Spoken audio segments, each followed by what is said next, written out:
The Greek alphabet was inspired by an abjad used by Phoenician merchants. But how else did the Phoenicians influence classical Greek culture? I'm Ganaz Violin, and this is the Untold 15-minute story of the Phoenicians and the Greeks. Now, on my Facebook page, I asked my friends for suggested topics. I got multiple requests for episodes on Phoenicians.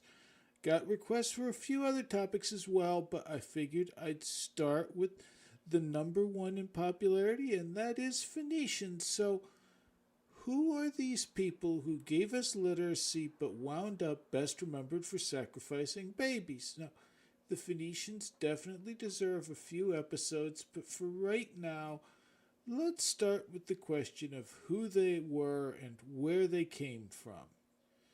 The first thing we have to realize, Phoenician was what they call an exonym. That's a name the Greeks gave these people. It came from a purple dye they made from sea snails, but we'll talk about that more. The Phoenicians considered themselves Canaanites. The language Phoenicians spoke is very similar to Aramaic, Hebrew, and other Western Semitic dialects. But while the Phoenicians considered themselves Canaanites in a general sense, their primary social identity revolved around their city or their colony. This was pretty much standard for the Bronze Age. Now, the Greeks considered themselves Hellenes in a loose sense, and there's this idea of Hellenistic culture, but Spartans, Athenians, and Thebans, just to name three, had very, very different cultures, and more often than not, those cultures had long historic grudges.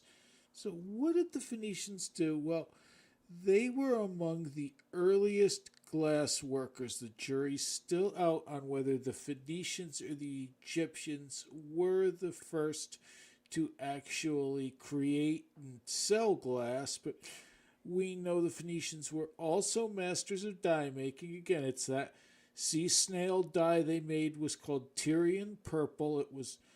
They called it taking the purple when you became a Roman emperor for a reason, and that purple came from Phoenician merchants. We also know that during the Bronze Age, the Phoenicians had flat-bottomed boats, and they were making short voyages close to the shore on the Levant and into some of the islands as early as the Bronze Age, where they would come into port, they'd sell merchandise, more precisely, they'd barter for whatever it was the natives had. They would then come back home and sell that and profit from the word. They were a tribe of traveling merchants. And these sailing merchants got caught up in the late Bronze Age collapse. I've mentioned that in the previous two episodes. They came out of the early 12th century BC chaos better than their neighbors did. In fact, Phoenician sailing ability picks up dramatically from the 11th century BC onward. When the Sea Peoples came in on their attack, they came in sailing in keeled boats. Now, a keeled boat is easier to steer than a flat-bottomed boat. It's more stable in a swell. This increased the potential range where Phoenicians could sail. The Phoenicians picked up this technology and they started expanding their range until you could find, and you still can find today, Phoenician settlements all along the coast of the Mediterranean, and as I'm going to mention later, well beyond the Mediterranean. The Phoenicians were mostly traders. They spent their time buying and selling goods around the region when they sailed into their home ports. They were more likely to trade with the indigenous locals than fight them. You often saw wealthy Phoenicians marrying into the local nobility, and in fact, there was a famous legend where a heroic Phoenician named Cadmus taught a benighted nation how to read and write. Now, we hear about Cadmus in the Histories of Herodotus. This was written in the 5th century BC. In that book, Herodotus estimates that Cadmus brought the alphabet to the region around 1600 years earlier. That would be around 2000 BC, and Herodotus believed that this all happened while Cadmus was searching for his sister Europa. Europa was carried off from her home in Tyre, a Phoenician city, by Zeus to Crete. Zeus seduced her while he was in the form of a white bull. Europa goes on to become a great Cretan queen. She later becomes a Cretan deity. Cadmus winds up following another cow with a moon on her haunch, and that cow was sent by Athena. That cow lays down to rest in the territory that would later become the Greek city of Thebes. Now, archaeological evidence makes it pretty clear Herodotus got the dates wrong, but what's really illuminating is his mistake, because that mistake suggests that by the 5th century BC, the earlier linear syllabic systems, the linear B, the language that was being used in the Minoan and the Mycenaean courts, that was completely forgotten by the 5th century BC.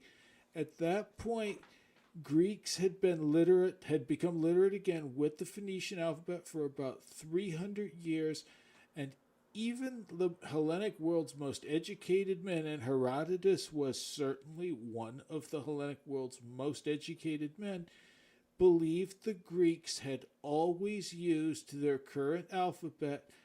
They knew their current alphabet was a revamped version of the Phoenician alphabet. They also knew that the Phoenicians had a long history, in fact, a history that was considerably longer than the Mycenaean history. Europa and Cadmus were supposed to be from the nobility of Tyre, and Tyre is a city that was 1,500 years old when the first Mycenaean palaces were built. Now, it's hard to say whether or not Thebes was actually founded or ruled by a Phoenician centuries before the Trojan War, but we can say with certainty the Greek alphabet, and from the Greek alphabet, the Latin and the Cyrillic alphabets are derived from the Phoenician alphabet. We do know that the Phoenicians set up colonies. We also know that they set up a colony on Cyprus beginning around the 10th century that gave us the founding father of Stoicism. I know Stoicism is the classic Greek and the classic Roman philosophy, but the founding father of Stoicism was actually a Phoenician. That Phoenician's name is Zeno of Citium. Citium was home to a Tyrian colony. That colony was established sometime in the late 10th to early 9th centuries BC. Cyprus has a lot of copper. One of the first big things the Phoenicians traded, one of the things that they got really wealthy on, was the copper trade. Cyprus had a lot of copper, so they wanted to get control of the area where the resources were coming from. And Cyprus is also strategically located between the Levant, between Tyre, Sidon, between the Canaanites on the east. If you go to the northwest, you could sail into Greece, which was at this point, a growing economy, maybe slowly growing, not as big as it had been during the Mycenaean times, but they were starting to pick up. And then to the south, you could sail into Egypt and into the Nile, and you could take advantage of those markets. And while the colony on Citium on Cyprus never got quite as big as the most famous Phoenician colony, of course that would be Carthage, Citium was ruled by Phoenician kings, and they preserved a lot of their Tyrian traditions. They also preserved the Phoenician language. Now, at the time, Zeno is